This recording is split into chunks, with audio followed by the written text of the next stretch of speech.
In the top stories, Nevis budget debates begin. Rescue teams in Brazil continue search following floods and landslides, and more mass protests in Israel over plans to reform the judicial system. Hello and welcome to the ZIZ Midday Newscast. Today's Tuesday, the 21st of February 2023. I'm Jason Davis. Nationally, the 2023 budget presentation of the Nevis Island Assembly continued on Tuesday with the budget debates. The first presenter was leader of the Nevis Reformation Party, the Honorable Dr. Janice Daniel Hodge, speaking for the opposition. During her presentation, Dr. Daniel Hodge said she was disappointed in Premier Brantley's presentation on Monday and expected to see a more robust and relevant budget. In her critique, she said that within the budget there was the omission of employment opportunities and lack of ideas to diversify the local economy. She also said that more effort should have been put towards building resilience to the impact of climate change. The morning session also featured a presentation by Deputy Prime Minister, the Honourable Eric Evelyn, who spoke on the developments within his ministry. On Monday, Premier Mark Brantley laid out a $261.6 million budget under the theme Charting the Pathway to Socioeconomic Transformation, Investing to Accelerate Growth. Prime Minister the Honourable Dr. Terence Drew extended an invitation to representatives from the Eastern Caribbean Central Bank to attend Cabinet on Monday to discuss the legislative agenda for the Eastern Caribbean Currency Union, which Nevis to date. The legislative agenda included enactment of amendments to the Eastern Caribbean Central Bank Agreement Bill and the enactment of the Banking Bill, as well as issuances of banking licenses regulations and issuance of banking abandoned property regulations. The legislation is necessary to support a resilient financial sector and advance the economic development of member countries while managing risks within the ECCU. The presentation was made by Merlise O'Loughlin, Director of Legal Services Department in the ECCB, who stated that, quote, one of the largest strategic threats to our plan for regional development is a delay in the passage of important legislation. The timely and successful execution of legislation is essential to our member countries' long-term stability and economic growth, end quote. Prime Minister Drew gave the Governor of ECCB, Timothy Antoine, the assurance of the Cabinet of Ministers and the Attorney General's office that the legislation will be brought before Parliament in quick out several initiatives to further advance the work of the ministry. We have a great focus, and we seek to ultimately increase positive engagement and volunteerism among young people, and we hope to do that by CSB promoting youth groups, hosting events, and coordinating activities with various interest groups and stakeholders. And we've already been doing that. As you can see, just the program this morning is quite inclusive. We've had selections and contributions from all aspects. Of course, we also plan to implement policy frameworks that enable inclusion. So we plan to see how we can establish the national and adopt the national disability policy, the youth policy, and elderly abuse policy. So these are some of the things that we hope to accomplish. Junior Minister Phillip expressed confidence in the team that is tasked with ensuring that these key initiatives of the ministry will be carried out in full. She thanked the team for its hard work and support. She also highlighted the support of international partners such as Cosbert Woods, resident United Nations Country Coordinator, for endorsing the new ministry.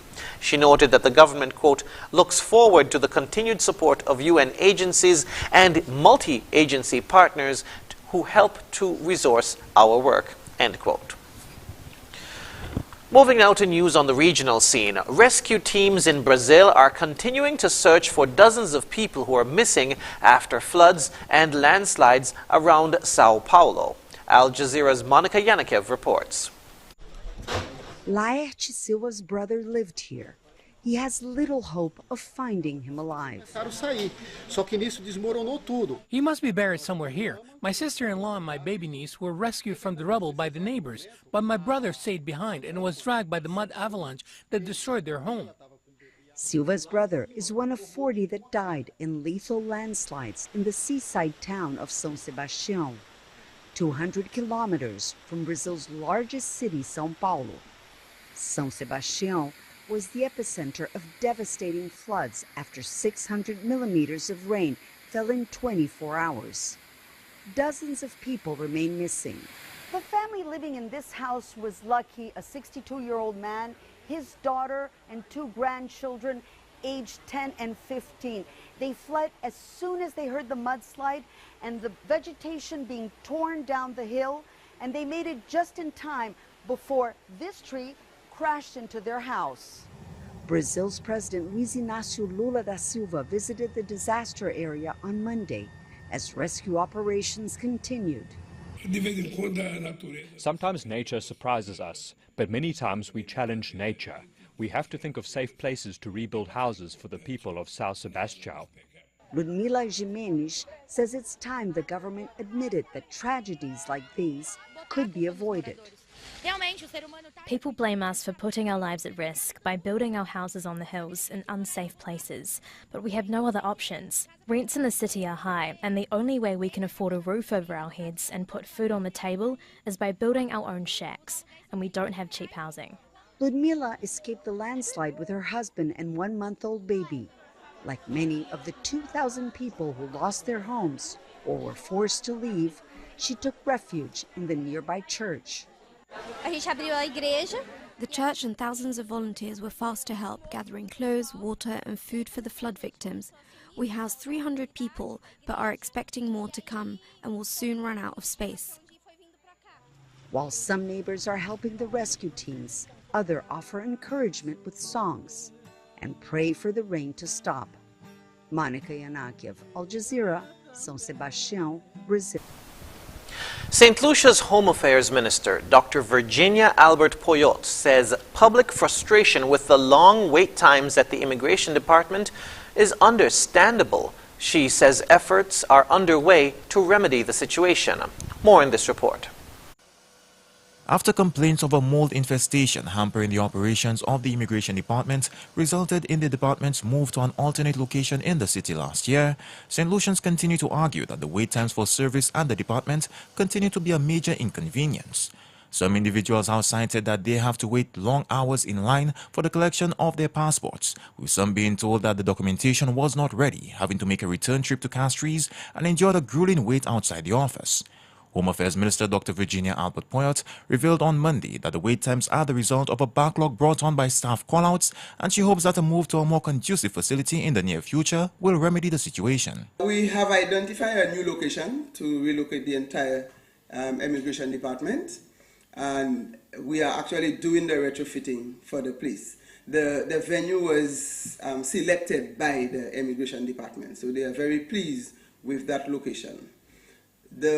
One of the challenges of the passport issue is after we issued the new passport, there was a backlog of passports from persons in the diaspora as well as locals.